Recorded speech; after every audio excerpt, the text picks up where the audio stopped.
بالعالمین والصلاة والسلام علی سید الانبیاء والمرسلین اللہم صلی علی سیدنا و مولانا محمد وعلی آلہ واصحابہ وبارک وسلم وصلی علیہ۔ دنیا کے تمام دیکھنے والوں، تمام چاہنے والوں، تمام پیار کرنے والوں کو، اور جہاں جہاں تک اس وقت میری آواز کو سنا اور مجھے دیکھا جا رہا ہے، جنید اقبال کی جانب سے انتہائی محبت کے ساتھ السلام علیکم۔ ایک بار پھر ناظرین آپ کو واقعتاً پر نور صبح نور کے ساتھ میں خوش آمدید کہتا ہوں۔ اور آئیے بلا توقف حضرت ابو انیس محمد برکت علی علیہ رحمہ کی تالیف اسماء النبی کریم صلی اللہ علیہ وآلہ وسلم سے رسول اللہ صلی اللہ علیہ وآلہ وسلم کا ایک اسم مبارک پڑھنے اور سننے کی سعادت حاصل کرتے ہیں۔ سیدنا صاحب المعراج صلی اللہ علیہ وآلہ وسلم، ہمارے سردار معراج پر تشریف لے جانے والے، درود و سلام بھیجے اللہ آپ صلی اللہ علیہ وآلہ وسلم پر، آپ صلی اللہ علیہ وآلہ وسلم کے آل پاک پر اور صحابہ کرام رضوان اللہ تعالیٰ علیہم اجمعین پر۔ ارشاد باری تعالیٰ ہے، وہ ذات ہر نقص اور کمزوری سے پاک ہے، رات کے تھوڑے سے حصے میں اپنے محبوب اور مقرب بندے کو مسجد حرام سے اس مسجد اقصی تک لے گئی جس کے گرد و نواح کو ہم نے بابرکت بنا دیا ہے تاکہ ہم اس بندہ کامل کو اپنی نشانیاں دکھائیں۔ حضرت ابن عباس رضی اللہ تعالیٰ عنہما فرماتے ہیں کہ اللہ تعالیٰ نے حضرت ابراہیم علیہ السلام کو خلیل، موسیٰ علیہ السلام کو کلام اور حضرت محمد مصطفیٰ صلی اللہ علیہ وآلہ وسلم کو اپنے دیدار کا اعزاز بخشا۔ دنیا کے تمام دیکھنے والے، یعنی تمام فرش والوں کو، تمام عرش والوں کو، پوری کائنات کو میری جانب سے، 92 نیوز کی جانب سے، میرے اسکالرز کی جانب سے شب معراج کی دل کی عطا گہرائیوں سے مبارکباد۔ ایک عظیم معجزہ ناظرین، آئیے آغاز کرتے ہیں اور آج بنیادی طور پر معراج النبی صلی اللہ علیہ وآلہ وسلم کے اسرار و رموز پہ اس پہ اپنے علمی کے مطابق بات کرنے کی کوشش کریں گے ناظرین۔ ماہ رجب کی 27ویں شب ہے، یعنی آج کی شب ہے، آج کی رات جنت الفردوس کو۔ اب یہ ناظرین ذہن میں رکھیے گا، آپ نے میرے ساتھ تخیل میں عشق کی گلیوں میں چلنا ہے، اور کس طرح چلنا ہے آئیے مل کے چلتے ہیں کہ ماہ رجب کی 27ویں شب ہے، یعنی آج کی شب ہے، آج کی رات جنت الفردوس کو لباس اور زیورات سے آراستہ پیراستہ کیا گیا، چشم زدم نے عالم بالا کا نقشہ مکمل طور پہ بدل گیا، پوری کائنات پر ایک سکوت طاری ہو گیا۔ آج کائنات کے سارے پروٹوکولز ایک ہستی کے پروٹوکول کے لیے مکمل طور پہ تبدیل کر دیے گئے۔ نصف شب گزرنے کو ہے کہ یکا یک آسمانی دنیا کا دروازہ کھلتا ہے، انوار و تجلیات کے جلوے سمیٹے حضرت جبرائیل علیہ السلام نورانی مخلوق کے جھرمٹ میں براق لیے آسمان کی بلندیوں سے اتر کر حضرت ام ہانی رضی اللہ تعالی عنہا کے گھر تشریف لاتے ہیں، جہاں ماہ نبوت حضرت محمد مصطفیٰ صلی اللہ علیہ وآلہ وسلم محو خواب ہیں، آنکھیں بند ہیں مگر دل بیدار ہے، آرام فرما رہے ہیں۔ اب حضرت جبرائیل امی ادب سے کھڑے ہو کر سوچ رہے ہیں کہ اگر آواز دے کر جگایا تو بے ادبی نہ ہو جائے، فکر مند ہیں کہ معراج کے دولہا کو کیسے بیدار کیا جائے۔ اسی وقت حکم ربی آتا ہے کہ اے جبرائیل، میرے محبوب کے قدموں کو بوسہ دو، اسی دن کے واسطے میں نے تجھے کافور سے پیدا کیا ہے۔ حکم سنتے ہی حضرت جبرائیل علیہ السلام آگے بڑھے اور قدمین شریفین کو بوسہ دیا کہ رب تعالیٰ کی طلب و ملاقات کا مجدہ سنا دیا۔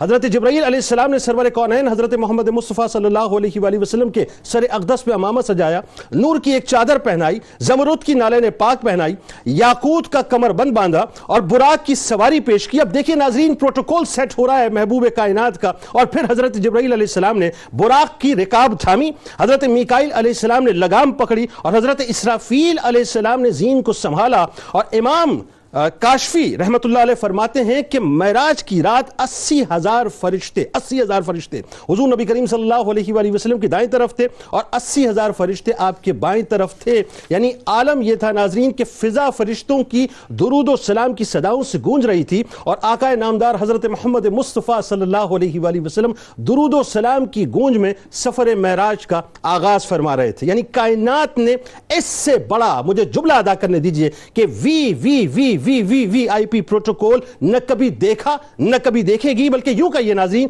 کہ جہاں دنیا کا سارا وی آئی پی پروٹوکول جا کر ختم ہوتا ہے، محبوب رب دو جہاں کا پروٹوکول وہاں سے دراصل شروع ہوتا ہے۔ کائنات کے سردار نہایت ہی شان و شوکت سے ملائکہ کے جلوہ میں مسجد حرام سے مسجد اقصی کی طرف روانہ ہوتے ہیں۔ یہ گھڑی ناظرین کس قدر دل نواز تھی کہ جب مکان سے لامکان تک نور ہی نور پھیلا ہوا تھا، سواری بھی نور تو سوار بھی نور تھی، باراتی بھی نور تو دولہا بھی نور تھا، میزبان بھی نور تو مہمان بھی نور۔ نوریوں کی یہ نوری بارات مسجد حرام سے مسجد اقصی تک اور مسجد اقصی سے سدرۃ المنتہا تک جا پہنچتی ہے ناظرین۔ اس سے آگے میرے سرکار علیہ السلام او ادنا کی منازل طے کر کے، یعنی ثم دنا فتدلی فکان قاب قوسین او ادنا کی منازل طے کر کے اپنے پیارے رب کا دیدار کر کے پھر لوٹ آتے ہیں کہ وہ خدا کے نور کو دیکھ کر بھی زمین والوں میں آ گئے. سر عرش جانا کمال تھا کہ وہاں سے آنا کمال ہے. حضور نبی کریم صلی اللہ علیہ وآلہ وسلم کی رفعت و عظمت کا ناظرین اس بات سے اندازہ لگائیے، بس ایک مثال پیش کر رہا ہوں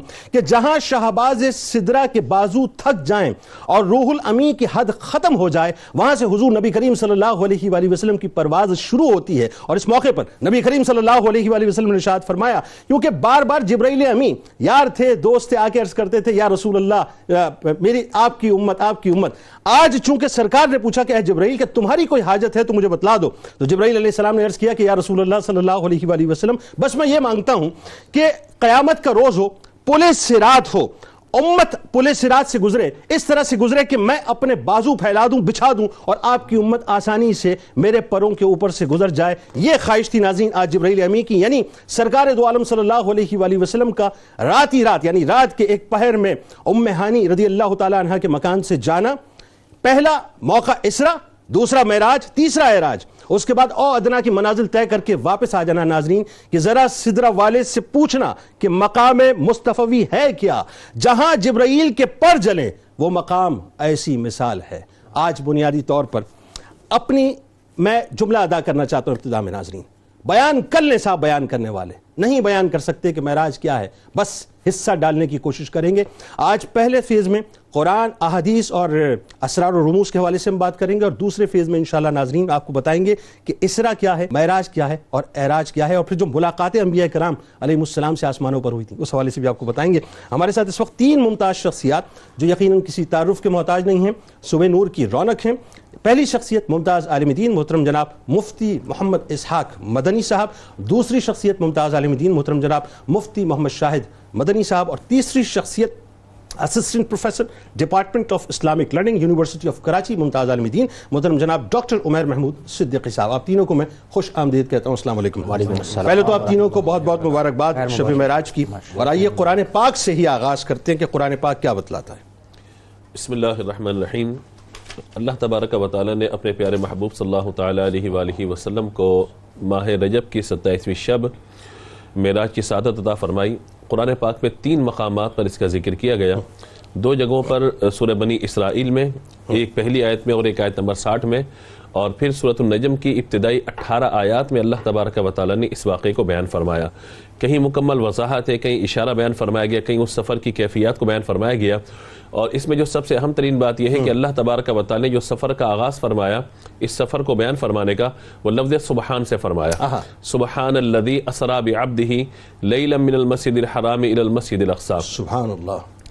اللہ تبارک و تعالی نے اس سفر کی نسبت اپنی جانب فرمائی ہے، حضور کو لے جانے کی نسبت اپنی جانب فرمائی ہے کہ پاکی ہے اس ذات کو کہ جو اپنے بندہ خاص کو راتوں رات لے گیا. سبحان اللہ. یعنی یہ حضور نے دعویٰ نہیں فرمایا جانے کا، بلکہ اللہ تعالیٰ ارشاد فرما رہے کہ میں لے گیا.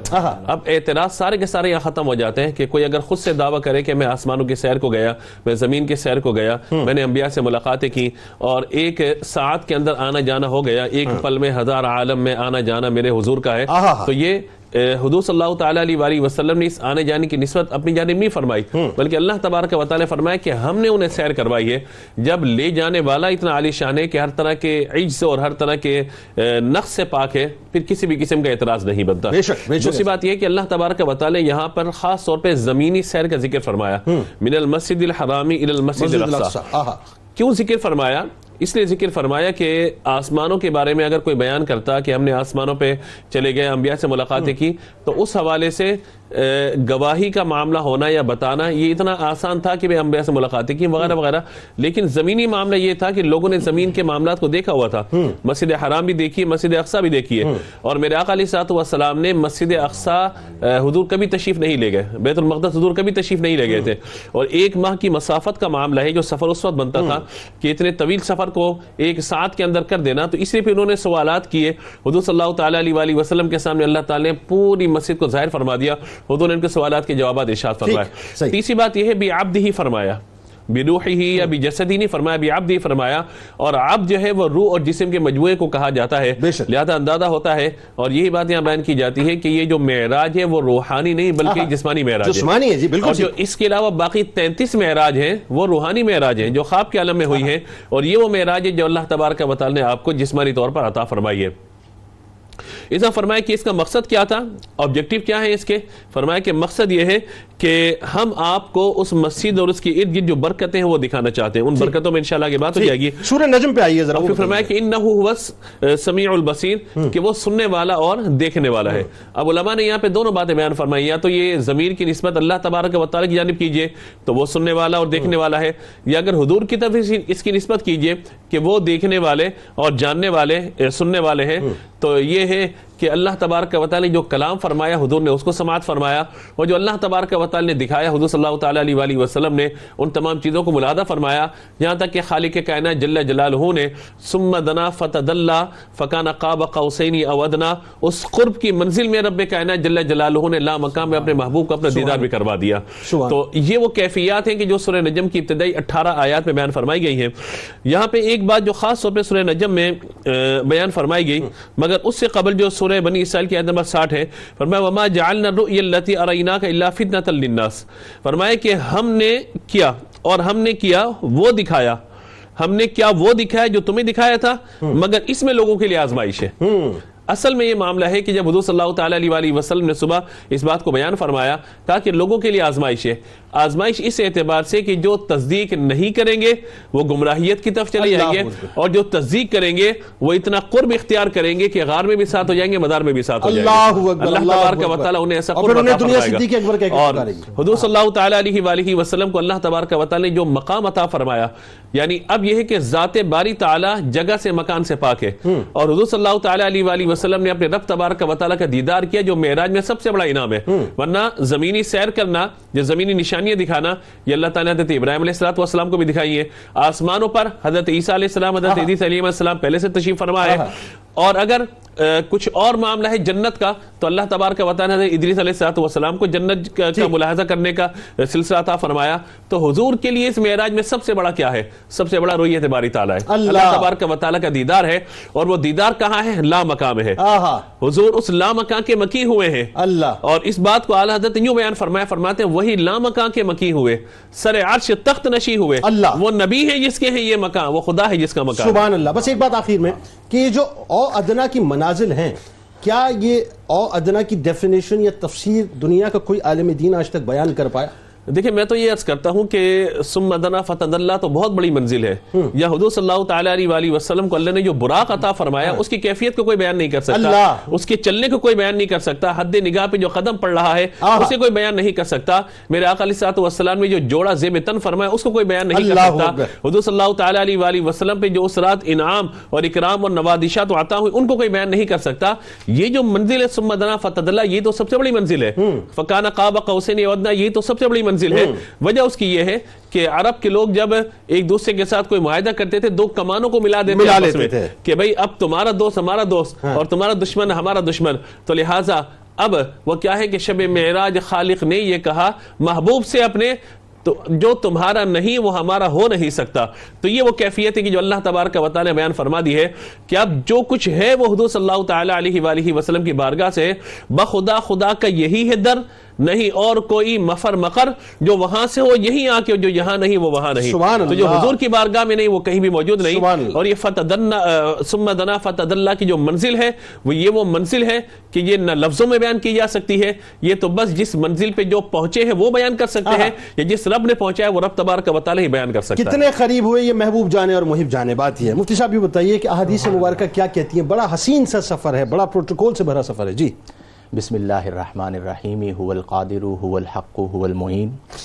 نبی کریم علیہ افضل الصلاۃ والتسلیم کا معجزہ معراج وہ عظیم معجزہ ہے کہ جسے ہم پڑھتے یا سنتے ہیں تو اپنے بخت پر فخر کرتے ہیں کہ اللہ نے ہمیں ایسا محبوب عطا فرمایا. سبحان اللہ سبحان اللہ. اور چونکہ معجزات ہر نبی کو ان کی امت کے تقاضوں کے مطابق دیے جاتے ہیں تو اللہ یہ جانتا تھا کہ امت مصطفی کریم میں کچھ لوگ چاند تک پہنچیں گے اور چاند تک پہنچ کر جو ہے وہ ستاروں کا سفر کریں گے. تو ایسا معجزہ عطا فرمایا کہ ساری امت ترقی کرتے ہوئے کہیں پر بھی پہنچ جائے میرے محبوب کے قدموں تک. اللہ یہ بالکل اس طرح کی بات ہے کہ یہ جو مہر میں ہے حرارتیں وہ تیرا ظہور جلال ہے, یہ جو کہکشاں میں ہے روشنی وہ تیرا غبار جمال. اللہ. اب اگر ہم احادیث کی جانب آئیں تو تقریباً 28 صحابہ کرام نے جو راویان واقعہ معراج ہیں, بعض نے اسے 34 شمار کیا ہے, جبکہ حافظ ابن کثیر نے اپنی تفسیر میں ان 28 صحابہ کرام کا نام ذکر کیا ہے جنہوں نے واقعہ معراج کی روایت فرمائی ہے. ٹھیک ہے. پھر نبی کریم علیہ افضل الصلاۃ والتسلیم کی حیات ظاہری میں جب ذکر معراج ہوا تو اسے روایت کرنے والے 28 ہیں, اسے سننے والے 28 یا 34 نہیں, ان کی تعداد ہزاروں میں. اللہ اکبر. اس کا مطلب یہ ہوا کہ جب آپ بخاری کو, مسلم کو, ترمذی کو, نسائی کو اور دیگر 20 کتب احادیث کو پڑھتے ہیں تو ہر حدیث کی کتاب میں کسی نہ کسی انداز میں واقعہ معراج کا ذکر ملتا ہے. اللہ اکبر. اب تمام احادیث کا وہ صاحب ایمان کے جنہوں نے سنا, ایک وہ بھی تو موقع ہے نا جو مفتی صاحب نے بھی اشارہ کیا, اس پہ ہم آگے جا کے بات کریں گے کہ جب آپ تشریف لائے بعد میں اور ام ہانی رضی اللہ تعالیٰ عنہ نے منع فرمایا کہ یا رسول اللہ بیان مت کیجئے, اور اس وقت جو آپ نے اعلان کیا تھا وہ تو پتہ نہیں کتنوں نے سنا. میں ایک شعر آپ کو سناؤں امام بوصیری کا. جب میں نے ساری چیزوں کو پڑھا اور وہ شعر میری نظروں سے گزرا تو یوں سمجھیں کہ تمام ذخیرہ حدیث کا امام بوصیری نے خلاصہ کر دیا. بتائیے. آپ فرماتے ہیں کہ سریتا الی حرمن لیلن من حرمن کما سرل بدر فی داجم من الظلام. آپ فرماتے ہیں کہ آپ شب معراج ایک حرم یعنی بیت اللہ سے دوسرے حرم یعنی بیت المقدس کی طرف اس طرح تشریف لے گئے جیسے 14ویں رات کا چاند اندھیری تاریکی کے اندر نور بکھیرتے ہوئے جاتا ہے, اس طرح نور بکھیرتے ہوئے آپ تشریف لے گئے. سبحان اللہ. نبی کریم صلی اللہ علیہ وسلم کا جو سفر معراج ہے جنید بھائی, یہ چونکہ اس کیفیت میں ہوا کہ جب آپ کو غم ہے حضرت ابو طالب کے چلے جانے کا, آپ کو دکھ ہے حضرت بی بی خدیجۃ الکبریٰ رضی اللہ تعالی عنہا کے چلے جانے کا, اور اس کے ساتھ کفار مکہ اور مشرکین مکہ کے ستم ہیں, آپ رنجیدہ خاطر ہیں. اللہ تبارک و تعالی نے اپنے محبوب کی تسکین کے لیے سفر معراج عطا فرمایا. اس میں براق بھیجا گیا, اس میں حضرت جبریل نے آ کر آپ کے مبارک قدموں کو بوسہ دیا, اس میں آپ کے سینہ اقدس کو شق کیا گیا, اسے آب زمزم سے دھویا گیا اور براق کی سواری پر سوار کر کے آپ کو بیت الحرم سے بیت المقدس تک لے جایا گیا. میں تو اگر اجازت دیں مجھے تو وہ عشق کی ایک بات سمجھ آتی ہے کہ یہ آب زمزم سے دھونا بھی دراصل اس طرح سے ہے کہ قلب مصطفیٰ صلی اللہ علیہ وسلم کے ذریعے سے جو آب زمزم کو رفعت عطا کرنا ہے. یوں کہہ لیجئے کہ شق صدر کی عاشقانہ تفسیر یہی ہے, کیونکہ مختلف تفاسیر اور مختلف تعویلات ہیں. اور پھر اس کے بعد آپ جو ہے وہ بیت المقدس تشریف لائے. اب اس میں متعدد چیزیں ہیں. پہلی چیز یہ ہے کہ آپ کا پہلا طلوع ہوا مطلع بشریت پر, آپ کا دوسرا طلوع ہوا مطلع ملکوت و نورانیت پر, اور آپ کا تیسرا طلوع ہوا حجابات والے مقام پر جہاں پر اللہ کی صفات کو آپ نے دیکھا.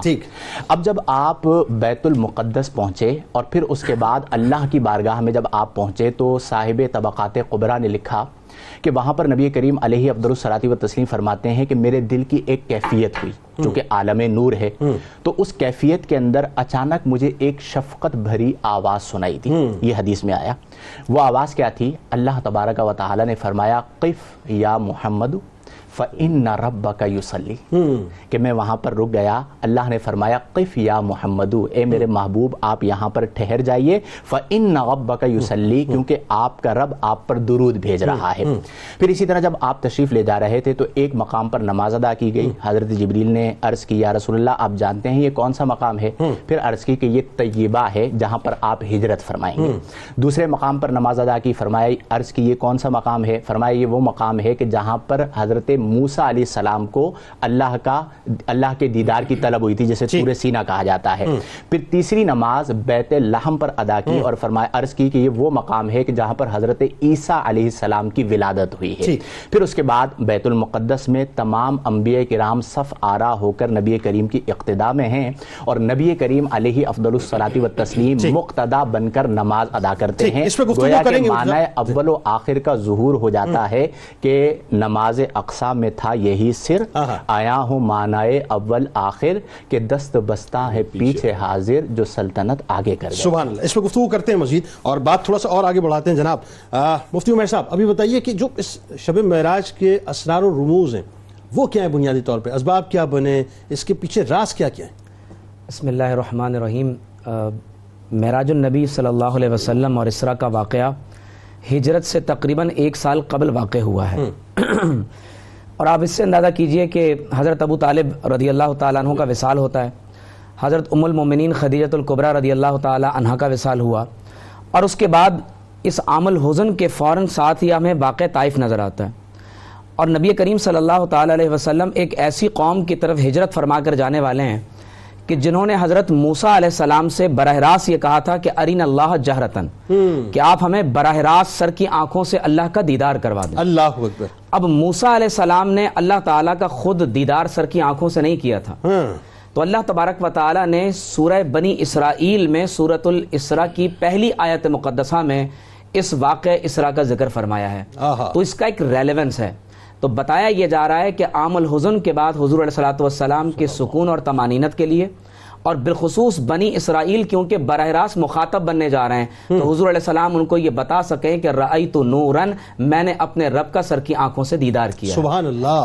شیخ اکبر محی الدین ابن عربی رحمۃ اللہ علیہ فرماتے ہیں کہ آپ صلی اللہ علیہ وسلم کو 34 بار معراج نصیب ہوئی، سبحان اللہ، جن میں 33 مرتبہ مختلف مقامات اور مراحل میں، لیکن ایک مرتبہ معراج اپنے جسم اور روح مبارک کے ساتھ وہ ہے جو 27 رجب کو ہوئی۔ سبحان اللہ۔ جنید بھائی، ہر نبی کا معجزہ ہر دور میں انسانیت کو یہ بتاتا ہے کہ انسان اس قدر ترقی کر سکتا ہے۔ حضرت داؤد علیہ السلام کا دور آئرن ایج کا دور ہے کہ آپ علیہ السلام کے دست مبارک میں لوہا نرم ہو جاتا تھا۔ ٹھیک ہے۔ سلیمان علیہ السلام نے انسانوں کو بتایا کہ ہوا میں اڑا جا سکتا ہے۔ ٹھیک ہے۔ یونس علیہ السلام نے بتایا کہ سمندر میں مچھلی کے پیٹ میں رہا جا سکتا ہے، آج لوگ سب میرین میں سفر کرتے ہیں۔ حضرت نوح علیہ السلام نے بتایا کہ ایک بحری بیڑا بنایا جا سکتا ہے۔ محمد رسول اللہ صلی اللہ علیہ وسلم کے واقعہ معراج اور اسراء سے انسانیت کے لیے ایک نئے عہد کا آغاز ہوتا ہے، اور حضور علیہ السلام نے یہ بتایا کہ اب انسان اسپیس میں سفر کر سکتا ہے۔ واہ واہ واہ واہ، سبحان اللہ۔ پھر آپ یہ دیکھیے کہ نبی کریم صلی اللہ علیہ وسلم نے، اور یہ بہت امپورٹنٹ بات میں اس وقت کہنے جا رہا ہوں، حضرت ابراہیم علیہ السلام کو اللہ نے ابو الانبیاء بنایا۔ ٹھیک۔ ایک بیٹے اسماعیل علیہ السلام کو بیت اللہ میں چھوڑا، انہوں نے تعمیر فرمائی۔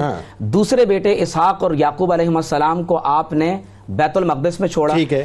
ابراہیم علیہ السلام کی نسل میں بنو اسماعیل اور بنو اسرائیل دونوں میں اللہ کے ان دونوں گھروں کی نگرانی چل رہی تھی۔ ٹھیک ہے۔ لیکن جب واقعہ اسراء و معراج ہوا ہے اور اللہ نے بنی اسرائیل کی صورت میں فرمایا کہ سبحان الذی اسری بعبدہ لیلا من المسجد الحرام الی المسجد الاقصی، اس میں یہ واضح طور پر بطور راز بتا دیا گیا کہ اب بیت اللہ ہو یا بیت المقدس ہو، دونوں کی نگرانی محمد رسول اللہ کے پاس ہے صلی اللہ سبحان اللہ صلی اللہ علیہ۔ پھر آپ یہ دیکھیے کہ یہ پورا جو واقعہ ہمیں نظر آتا ہے، اس میں زمان و مکان کی قیودات ختم ہو جاتی ہیں۔ وقت، زمان، مکان یہاں پر ختم ہو گیا۔ حضور علیہ السلام نے یہاں تک فرمایا کہ میں نے صریف القلم کو سنا۔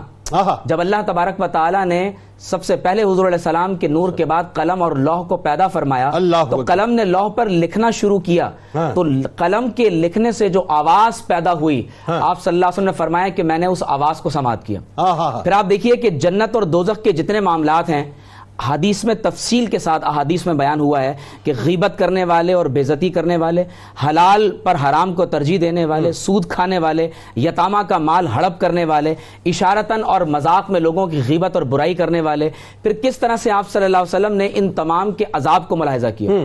پھر جو لوگ اللہ تبارک و تعالیٰ کے حکم سے جنت میں قیامت کے بعد داخل ہوں گے، آپ صلی اللہ علیہ وسلم نے ان کے معاملات کو ملاحظہ فرمایا، تو بتایا یہ گیا کہ اس میں یہ راز ہے کہ زمان و مکان کی قیود سے ماورا ہو کر بھی اللہ تبارک و تعالیٰ کے حضور میں حاضر ہوا جا سکتا ہے. یعنی اس طرح کی بات ہے نا کہ زنجیر بھی ہلتی رہی، بستر بھی رہا گرم، ایک دم میں سر عرش گئے اور آئے محمد.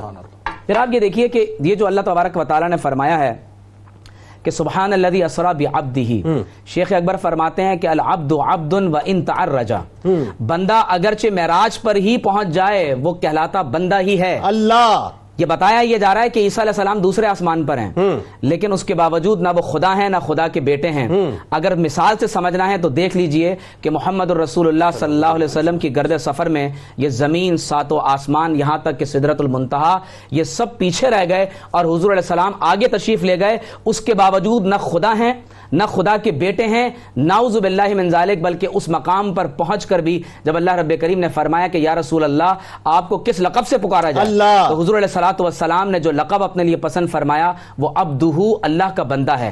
اس لیے اقبال نے کہا تھا کہ عبد دیگر، عبدہ چیز دیگر است، صرف بندہ ہونا یہ اور بات ہے اور اللہ کا بندہ ہونا، اس کا بندہ ہونا یہ اور بات ہے. اور میں ایک بات بس یہ آخر میں کہہ دوں کہ قرآن میں ایک سورت ہے سورۃ المعارج، معراج کی جمع معارج ہے، ٹھیک ہے، اور اللہ تعالیٰ نے فرمایا تعرج الملائکۃ والروح الیہ فی یوم کان مقدارہ 50,000 سنہ.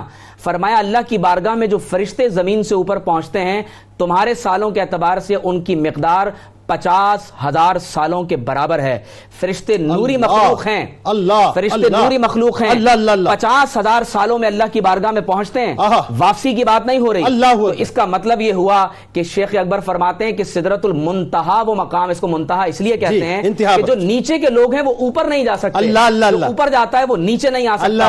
حضور علیہ السلام اوپر بھی تشریف لے گئے، عالم بشریت سے، عالم ملکوتیت سے نیچے بھی تشریف لائے. تو اس کا مطلب یہ ہوا کہ حضور علیہ السلام نور بھی ہیں اور بشر بھی ہیں اور اس کی معراج پر. اللہ اکبر. ناظرین ہمارے ساتھ رہیں، کیا حسین گفتگو، اور ظاہر ہے آج تو شب معراج کا موقع ہے. سرکار مدینہ صلی اللہ علیہ وآلہ وسلم کی بارگاہ اقدس میں کیا کہوں، بس میرا وجدان اور عشق یہ کہتا ہے کہ اس وقت فرشتوں کی قطار در قطار درود پاک کے نذرانے پیش کر رہی ہے. تو یہ کیسے ممکن ہے کہ ہم غلام بھی درود پاک کا نذرانہ پیش نہ کریں؟ آپ وہاں بیٹھیں، تشریف فرمائیں، درود پاک بھیجیں، ہم یہاں سے بھیجتے ہیں. اور انشاءاللہ اب بات کریں گے وقفے کے فوراً بعد. میں آپ کو بتاؤں گا کہ دوزخ کے جو مشاہدات آپ نے کیے وہ کیا تھے، اور اس کے بعد اسرا، معراج اور اعراج. ملاقات کرتے ہیں آپ سے درود پاک کے بعد. اللهم صل على سيدنا ومولانا محمد وعلى سيدنا علي وسيدتنا فاطمة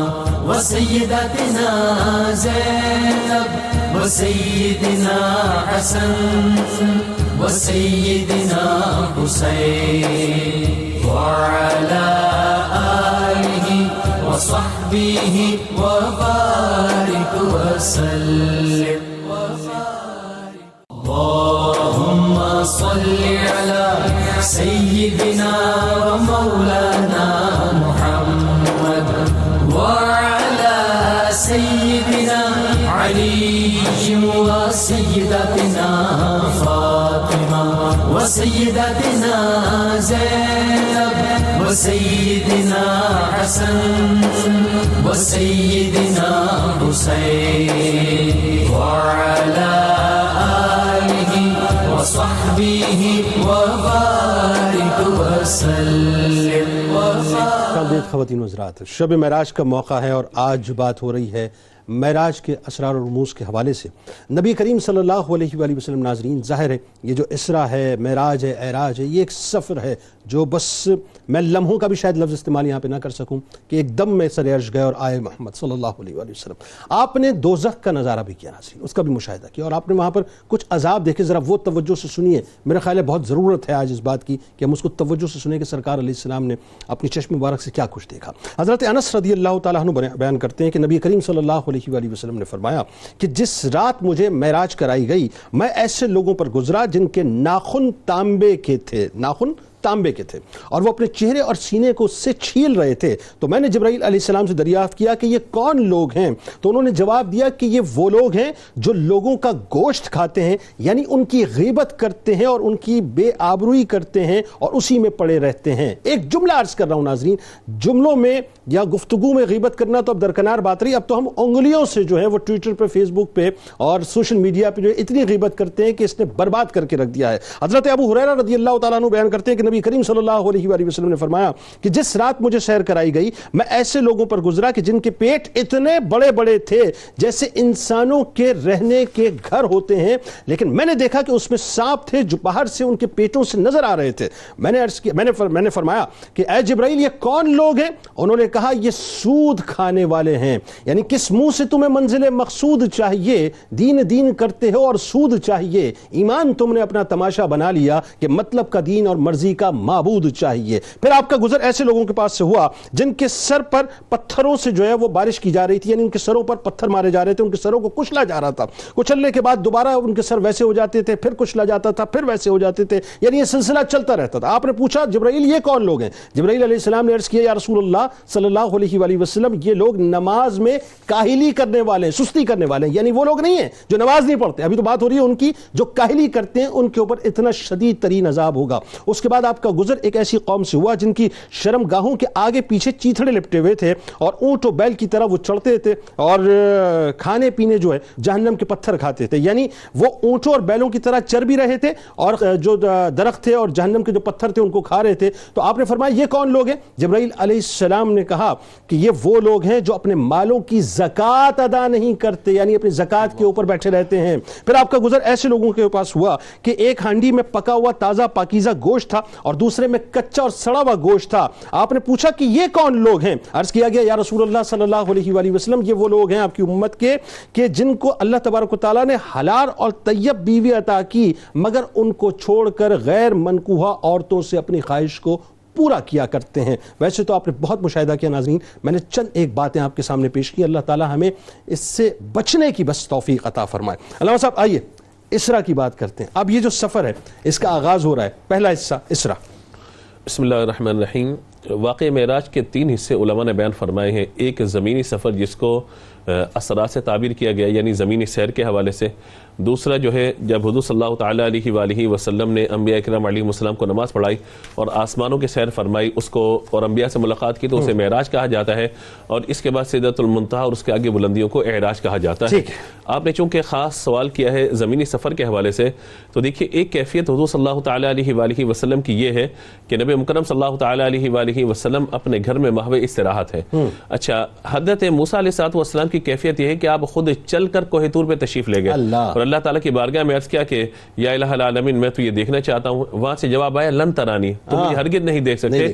یہاں رحمت عالم صلی اللہ تعالیٰ علیہ وآلہ وسلم نے کوئی تقاضا نہیں کیا, بلکہ اللہ تبارک و تعالیٰ نے خود یہ چاہا کہ اپنے محبوب کو معراج عطا کی جائے اور اپنا دیدار عطا فرمایا جائے. یعنی میں تیرا دیدار کرنا چاہتا ہوں. یعنی موسیٰ علیہ السلام کے لیے تو کلام خاص کیا گیا اور حضرت محمد مصطفیٰ صلی اللہ تعالیٰ علیہ وآلہ وسلم کے لیے دیدار اور رؤیت کو خاص فرمایا گیا. اور ایک وضاحت اور بھی اس میں ساتھ ساتھ کر دیجئے نا کہ موسیٰ علیہ السلام کو جو ہے پابند کیا کہ کوہ طور پہ آنا تو نالین اتار کے آنا, اور محبوب کو جو وہ یہ حکم دیا گیا کہ اپنی نالین کے ساتھ تشریف لائیں. حضور صلی اللہ تعالیٰ علیہ وآلہ وسلم تشریف فرما ہے, آرام فرما ہے, اور رحمت عالم صلی اللہ تعالیٰ علیہ وآلہ وسلم کو جو خاص انعامات عطا فرمائے گئے, جو خاص اور جو معجزات عطا فرمائے گئے. حضور کے بڑے بڑے معجزات میں ایک سب سے بڑا معجزہ قرآن پاک, اس کے بعد 2 معجزات کو علماء نے ذکر فرمایا, ایک معجزہ شق القمر اور ایک معراج. بعد علماء نے فرمایا کہ جو دوسرا بڑا معجزہ ہے وہ معراج ہے, بعد نے کہا کہ معجزہ شق القمر ہے. یہ 3 بڑے معجزات ہیں.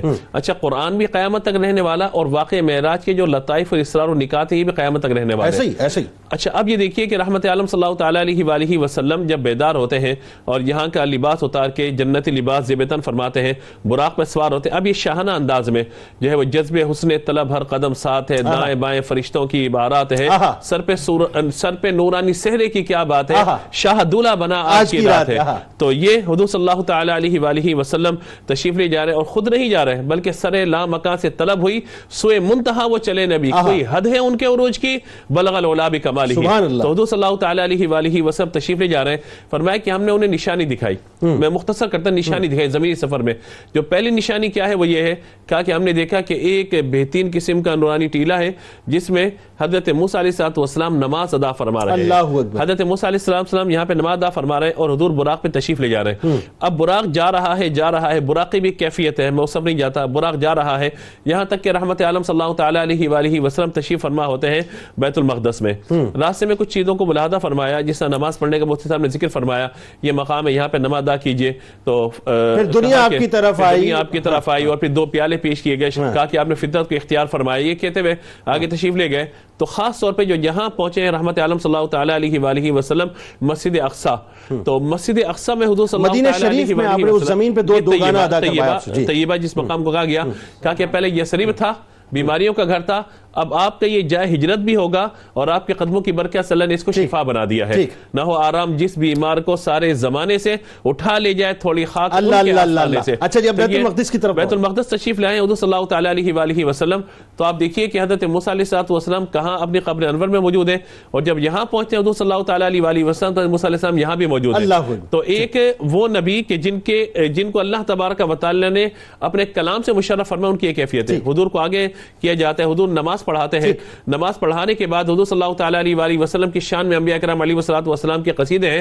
تو یہ وہ ساری کیفیت ہے جس کو بیان فرمایا گیا کہ تبارک اللہ شان تیری, تجھی کو زیبا ہے بے نیازی, کہیں تو وہ جوش لنترانی اور کہیں تقاضے وصال کے تھے. وہی ہے اول, وہی ہے آخر, وہی ہے باطن, وہی ہے ظاہر, اسی کے جلوے, اسی سے ملنے, اسی سے اس کی طرف گئے ہیں. مفتی صاحب اب سلسلہ شروع ہوتا ہے معراج کا. ذرا یہ بتائیے کہ آسمانوں پر ایک تو یہ کہ امامت ہو گئی کم و بیش 1,24,000 پیغمبروں کی, اور جبرائیل امین نے اپنے دست مبارک کو پکڑ کر آگے کر دیا, یعنی دنیا کو بھی بتا دیا کہ آپ امام الانبیاء ہیں, اور یہ بھی بتا دیا کہ لا نبی آبادی, کہ آپ کے بعد اب کوئی نبی نہیں ہے. اب سلسلہ شروع ہوتا ہے معراج کا, ذرا وہ بتائیے کہ ملاقاتیں کیسی ہوئی ہیں انبیاء کرام سے. دیکھیں اس کے بعد کا جو سفر ہے اس کا ذکر حدیث میں یوں آیا کہ ثم عرج بی, پھر اس کے بعد مجھے جانب بلندی لے جایا گیا. تو اسی سے لفظ ماخوذ ہوا معراج, کہ اب یہ وہ سفر ہے جو زینہ بزینہ آسمانوں کی جانب ہے. حضرت جبریل امین علیہ السلام ساتھ موجود ہیں, جانب آسمان سفر جاری ہے, پہلا آسمان آتا ہے. مفتی احمد خان نعیمی رحمہ اللہ لکھتے ہیں کہ آسمان میں کروڑوں دروازے ہیں. رزق اترنے کا الگ دروازہ ہے, قبولیت توبہ کا الگ دروازہ ہے, بد دعا قبول ہونے کا الگ دروازہ ہے. یہ وہ خاص دروازہ تھا جو نبی کریم صلی اللہ علیہ وسلم کے لیے ہی مختص تھا کہ آپ ہی اس دروازے سے پہلے آسمان میں داخل ہوں گے. چنانچہ حضرت جبریل امین علیہ السلام نے کہا کہ دروازہ کھولو. پوچھا گیا من, کون ہے؟ نبی کریم صلی اللہ علیہ وسلم کا تعارف کرایا. تو پھر جو فرشتے اس دروازے پر مقرر تھے انہوں نے کہا مرحمن فنعم المجیء جاء, جس کا انتظار تھا وہی تو تشریف لے آئے ہیں, مرحبا. چنانچہ آپ پہلے آسمان میں داخل ہوئے. جب آپ پہلے آسمان میں داخل ہوئے تو آپ کی ملاقات حضرت آدم علیہ السلام سے ہوئی. حضرت آدم علیہ السلام نے کیا خوبصورت جملے کہے. آپ نے کہا مرحباً بالابن الصالح والنبی الصالح, مرحبا خوش آمدید پیارے بیٹے اور نیک نبی. آپ نے حضرت آدم علیہ السلام کے دائیں بائیں دیکھا, تو جب آپ دائیں دیکھتے تو آپ کا چہرہ مسکرا اٹھتا, بائیں دیکھتے تو آپ غمگین ہو جاتے. تو آپ کو بتایا گیا کہ دونوں طرف آپ کی ذریت تھی, جو سیدھی جانب والی ذریت تھی وہ جنتی تھے, اور جو الٹی جانب والی ذریت تھی وہ جہنمی تھے. پھر اس کے بعد آپ دوسرے آسمان پر تشریف لائے, وہی جملے کہے گئے, اور وہاں پر آپ کی ملاقات حضرت یحییٰ اور حضرت عیسیٰ علیہ السلام سے ہوئی. انہوں نے بھی وہی جملے کہے مرحباً بالاخ الصالح والنبی الصالح, کہ مرحبا خوش آمدید ہمارے پیارے بھائی اور نبی صالح. اس کے بعد آپ تیسرے آسمان پر آئے, وہی جملے کہے گئے, اور وہاں پر حضرت یوسف علیہ السلام سے ملاقات ہوئی. انہوں نے کہا مرحباً بالاخ الصالح والنبی الصالح. اس بات کو مسلم شریف میں نبی کریم صلی اللہ علیہ وسلم نے ذکر کیا کہ جب میں نے شب معراج حضرت یوسف کو دیکھا تو اعطیا یوسف شطر الحسنی, حضرت یوسف علیہ السلام کو حسن کا جز دیا گیا. تو یہاں پر شارحین نے بحث کرنی تھی کہ کل کہاں ہے, تو علامہ زرکشی شافعی نے اور علامہ ابن المنیر مالکی نے لکھا کہ اعطیا یوسف شطر الحسن الذی اعطیا نبینا صلی اللہ علیہ وسلم, کہ حضرت یوسف علیہ السلام کو اس حسن کا جز دیا گیا جو کل حسن اللہ نے ہمارے نبی کو عطا فرمایا. پھر چوتھے آسمان پر حضرت ادریس علیہ السلام سے ملاقات ہوئی, وہی جملوں کا تبادلہ ہوا. پانچویں آسمان پر حضرت ہارون علیہ علیہ السلام سے ملاقات ہوئی، انہی جملوں کا تبادلہ ہوا. چھٹے آسمان پر حضرت موسیٰ علیہ السلام سے ملاقات ہوئی، انہی جملوں کا تبادلہ ہوا. اور پھر ساتویں آسمان پر ابو الانبیاء حضرت ابراہیم خلیل اللہ علیہ السلام سے ملاقات ہوئی. پہلے آسمان پر جملہ کیا تھا؟ مرحباً بالابن الصالح. درمیان میں سارے جملے کیا تھے؟ مرحباً بالاخ الصالح. اور ساتویں آسمان پر پھر جملہ تھا، وہ بھی یہی تھا کہ مرحباً بالابن الصالح والنبی الصالح. اور پھر اس کے بعد سدرہ آ گیا، جہاں سے آگے حضرت جبریل بھی نہ جا سکتے تھے. فرمایا کہ بس اس سے آگے میں بے بس. اور وہ جو حدیث آپ نے ابتداءً سنائی کہ جب حضرت جبریل سے کہا کہ کوئی حاجت ہے تو انہوں نے کہا کہ آپ اپنے رب کے حضور ایک حاجت کہہ دیجئے گا کہ آپ کی امت گزر رہی ہوگی، میں پر بچا دوں. یہاں پر یہ بحث کی گئی کہ کیوں یہ تمنا کی. کہا اس لیے تمنا کی کہ جبریل بھی جانتے تھے کہ اللہ کی رضا رضائے مصطفیٰ میں ہے اور رضائے مصطفیٰ امت میں ہے. امام العاشقین نے بات یوں ختم کر دی کہ پل سے گزارو راہ گزر کو خبر نہ ہو، جبریل پر بچائیں پر کو خبر نہ ہو. اچھا مفتی صاحب وقت چونکہ کم ہے، لیکن میں چاہتا ہوں آپ کلام جو ہے وہ اس میں 3-4 بات. ایک تو بات یہ کہ اعراج بیان کیجئے، لیکن ساتھ ساتھ وہ جو تحفہ معراج ہے اس پہ بھی ضرور کلام فرمائیے، وہ بڑی امپورٹنٹ بات ہے. جی دیکھیے، سفر اسراء معراج اور پھر اعراج، مسجد اقصیٰ کے پاس ایک قبۃ النبی ہے. اسے قبۃ النبی اس لیے کہا جاتا ہے کہ آپ علیہ السلام نے یہیں کھڑے ہو کر کل انبیاء کی امامت فرمائی ہے. اللہ اکبر. قبۃ الصخرہ کے اندر ایک پتھر ہے، ایک بہت بڑی چٹان ہے. حضور علیہ السلام نے جو فرمایا ثم عرج بی، یہی مسجد اقصیٰ کے قریب وہ مقام ہے جہاں سے حضور علیہ السلام آسمان پر تشریف لے گئے. اچھا یہ قبۃ الصخرہ بہت اچھی آپ نے بات کر دی، اگر ویژول بھی ساتھ ساتھ لگ جائے کہ اس میں وہ جو گولڈن کلر کا گنبد ہے، نارملی لوگ کنفیوز یہ ہوتے ہیں کہ مسجد اقصیٰ نہیں، ایکچولی مسجد اقصیٰ نہیں ہے، بلکہ اگر وہ ہمارے فرنٹل ہو تو میں یہ سمجھتا ہوں کہ اس کے بیک پہ مسجد اقصیٰ ہے اور اس کے ویسٹ میں جو ہے دیوار گریا ہے جہاں پر یہودی کھڑے ہو کے دجال کی آمد کی دعا کرتے ہیں. میں اس میں ایک آپ کی بات میں اضافہ کروں کہ یہودی اس کو ویلنگ وال یا دیوار گریا کہتے ہیں، مسلمان اس کو دیوار براق کہتے ہیں. دیوار براق کہتے ہیں. اس کی وجہ یہ ہے کہ حضور علیہ الصلوۃ والسلام کا براق جب مسجد حرام سے مسجد اقصیٰ میں پہنچا ہے تو وہ براق سب سے پہلے اس دیوار پر آ کر ٹھہرا ہے، اور وہاں ایک مسجد براق ہے. اگر اس کے ویژولز چلائے جا سکیں تو وہاں مسجد براق میں آج بھی وہ حلقہ موجود ہے جہاں حضور علیہ السلام کے لیے براق کو باندھا گیا. آپ دیکھیے کہ آپ صلی اللہ علیہ وسلم جب اوپر آسمانوں کی طرف تشریف لے گئے تو ایک مقام پر تمام انبیاء علیہ السلام نے سلام پیش کیا ہے. السلام علیکہ یا اول، السلام علیکہ یا آخر. جی اس پہ لوگ کنفیوز ہوتے ہیں کہ مسجد اقصیٰ ہے، ایکچولی یہ قبۃ الصخرہ ہے اور اس کے نیچے وہ چٹان ہے جہاں سے حضور علیہ السلام آسمانوں پر تشریف لے گئے. فرمایا السلام علیکہ یا حاشر. اور پھر حضور علیہ السلام نے جب جواب دیا تو بتایا گیا کہ یا رسول اللہ صلی اللہ علیہ وسلم، یہ اللہ تعالیٰ کے انبیاء حضرت ابراہیم، موسیٰ اور عیسیٰ علیہ السلام ہیں. پھر آپ یہ دیکھیے کہ کیونکہ بالخصوص آپ اعراج کے حوالے سے سوال کر رہے ہیں تو ایک مقام ایسا آیا کہ جب آپ صلی اللہ علیہ وسلم تمام انبیاء سے 7 آسمانوں کے بعد تجاوز فرماتے ہیں تو حضرت صالح علیہ السلام رونے لگے. تو آپ سے پوچھا گیا کہ آپ کیوں روتے ہیں؟ تو فرمایا کہ یہ میرے بعد تشریف لائے ہیں اور مجھ سے بلند مقام اللہ نے ان کو دیدار کا عطا فرمایا ہے، اور کمال یہ ہے کہ میری امت کے مقابلے میں ان کی امت کی تعداد زیادہ ہے.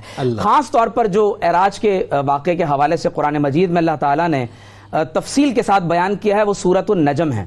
آپ دیکھیے کہ اللہ تبارک و تعالیٰ جب یہ فرماتا ہے کہ وَالنَّجْمِ إِذَا هَوَىٰ، اللہ اکبر، مَا ضَلَّ صَاحِبُكُمْ وَمَا غَوَىٰ، فرمایا وَمَا يَنطِقُ عَنِ الْهَوَىٰ إِنْ هُوَ إِلَّا وَحْيٌ يُوحَىٰ عَلَّمَهُ شَدِيدُ الْقُوَىٰ ذُو مِرَّةٍ فَاسْتَوَىٰ. اب آپ جو آگے کا بیان ہے وہ ہے اعراج. فرمایا وَهُوَ بِالْأُفُقِ الْأَعْلَىٰ، آقا علیہ الصلوۃ والسلام بلند ترین مقام پر تھے. وہ ربی الاعلیٰ ہے حضور علیہ السلام بالافق الاعلیٰ. فرمایا ثم دنا فتدلی.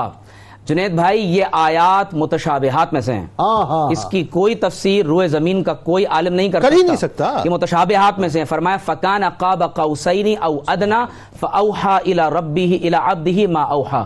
تمام مفسرین کا اس پر اتفاق ہے کہ یہ وہ وحی ہے جو براہ راست اللہ تعالیٰ نے بغیر بواسطہ جبریل حضور علیہ السلام کے سامنے آقا علیہ السلام کے قلب مبارک پر نازل فرمائی. اور وہ وحی کیا ہے، وہ کلام کیا ہے، یہ وہ اسرار ہیں جو اللہ اور اس کے رسول بہتر جانتے ہیں. اور پھر اللہ تعالیٰ نے انہی آیات میں آگے جا کر فرمایا کہ ما زاغ البصر وما طغى، کہ آقا علیہ السلام جب دیدار فرما رہے تھے تو نگاہ مبارک نعوذ باللہ نہ بھٹکی اور نہ ہی اپنے مقام اور حد سے آگے بڑھ سکی.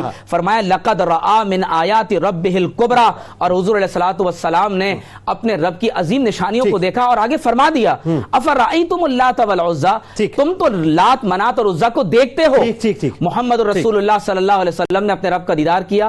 اور مسلم کی ایک آخری حدیث میں بیان کر دوں کہ حضرت ابو ذر رضی اللہ تعالیٰ عنہ نے حضور علیہ السلام سے پوچھا کہ هل رأیت ربک، کیا آپ نے اپنے رب کو دیکھا؟ تو حضور علیہ السلام نے فرمایا کہ رأیت نورا، میں نے اپنے نور کو، اپنے رب کو نور کی صورت میں دیکھا. سبحان اللہ. آپ تینوں احباب کا بہت شکریہ. مجھے پتہ اس موضوع کا حق ادا نہیں ہو سکتا اور ظاہر ہے ابھی تو وہ تحفہ معراج پہ بات رہ گئی، لیکن میں عرض کی دیتا ہوں ناظرین کہ نبی کریم صلی اللہ علیہ وآلہ وسلم کا کیسا فیضان ہے کہ آپ سرکار مدینہ صلی اللہ علیہ وآلہ وسلم کو اللہ تبارک و تعالیٰ نے معراج کے موقع پہ جب بہت سے تحفے دیے، وہاں پر آپ کو تحفہ نماز بھی عطا فرمایا. اور یہ مصطفیٰ کریم صلی اللہ علیہ وسلم کا صدقہ ہے. 50 نمازیں آپ لے کر آئے تھے ناظرین، 50 نمازیں. لیکن موسیٰ علیہ السلام سے جب گفتگو ہوئی، پھر جانا آنا جانا آنا جانا آنا لگا رہا، یہاں تک کہ معاملہ ٹھہرا 5 نمازوں کا. لیکن کریم کی کیا بات ہے کہ کیسا کرم فرمایا کہ 5 ادا کریں گے، لیکن ادا کرنے کے بعد جو ثواب ملے گا وہ 50 ہی کا ملے گا. اب ایک جملہ ادا کرنا چاہتا ہوں ناظرین آخر میں. آپ مجھے ایک بات بتائیے کہ آج اگر کوئی منسٹر ہمیں کوئی تحفہ دے دیتا ہے، ہمیں کوئی یوں کہیے کہ وقت کا پرائم منسٹر اگر کوئی ایوارڈ دے دیتا ہے، ہمیں کوئی تمغہ امتیاز وغیرہ طرح کی کوئی چیز مل جاتی ہے، ہم اس کو اپنے وال پہ سجاتے ہیں اور بچوں کو نصیحت کر کے بتا کے جاتے ہیں کہ تمہیں تمہارے والد کو یہ موقع جو تھا، اس موقع پہ یہ ایوارڈ ملا تھا، بس اس کا خیال رکھنا اور لوگوں کو ریفرنس دیتے رہنا. یہ دنیا کا ایوارڈ ہے ناظرین، بلا تمثیل عرض کر رہا ہوں. ذرا سوچئے، اللہ نے تحفہ دیا اپنے محبوب کو، دیا کس کے لیے؟ امت کے لیے. اور امت نے کیا کیا ناظرین؟ اس کو سنبھالا نہیں. تحفہ معراج کو سنبھالیے، نماز کی پابندی کیجیے. آئیے کتاب الشفا کی جانب چلتے ہیں.